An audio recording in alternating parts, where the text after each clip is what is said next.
Every parent lies, whether driven by fear, impulse, or shame. Some are innocuous, like Santa Claus or the Tooth Fairy. Others can be far more sinister. The abusive, drunkard father who tells his children, it's all for the best.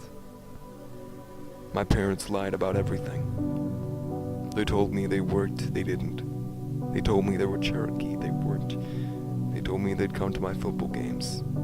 They never came. They told me they'd stop using drugs. They never even tried. They told me they loved me. They never did.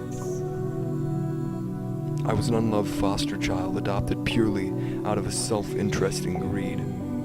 Monthly payments from the state were funneled directly into booze, drugs, and cigarettes. What was left was used to keep me, barely, fed and clothed. When teachers called home to ask about the bruises on my body, my parents would lie and blame sports. Football was great cover. At parent-teacher conferences, they displayed overt affection and lavished me with attention, only to scream at me for minor mistakes on the car ride home. They truly had mastered the art of deceit, a feat that required sociopathic tendencies. Drug-fueled parties were a regular occurrence in my home. Meth heads, tweakers, addicts, junkies, criminals, these were the kind of people my parents associated with. I was always forced to clean up the aftermath. A swift beating, the punishment for disobeying or moving too slow. While beating me, my mother would lie and say they were doing it to build character. I'm pretty sure they enjoyed causing pain to others. Or at least, making others as miserable as they were. Years passed by and things only became worse. Their drug habit intensified, leading to increasingly erratic behavior. I was forced to commit petty crimes to support their habit, usually shoplifting or purse snatching. When the police arrested me, my parents lied and passionately stated how they'd raised me to do right.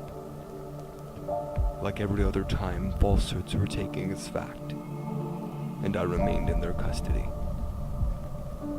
Despite the suffering, I never tried to leave, never told a soul what I endured. I wanted nothing more than to see my parents change to do good for once in their lives. Change does not occur overnight, so I remain patient. But everyone has a limit. After 12 years, I could wait no longer. Every attempt to better their lives and improve their character had been met with resistance and abuse.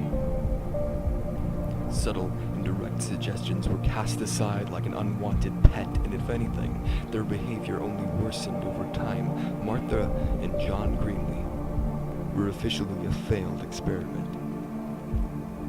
I would proceed no further. You see, I also lied to my parents. Constantly. I was the true master of manipulation and deceit, refined over centuries of practice. I told my parents I was a child. I was not. I told them I felt pain I hadn't for years. I told them I cared. I did not. I told them I loved them. I never did. Eternity can become quite boring, so you have to be creative to keep life interesting. My personal preference was to engage in various experiments, mainly focused on changing the fundamental character of human beings. Rarely was I successful. When the police came and found my parents with their throats slashed, I lied and said it was a drug deal gone bad. When they asked how I was feeling, and lied, I said my heart ached. When they took me to the police station, I lied and said I needed to use the restroom. When I reached the bus terminal, I lied and said my name was John Anderson from Evanston. And so I was.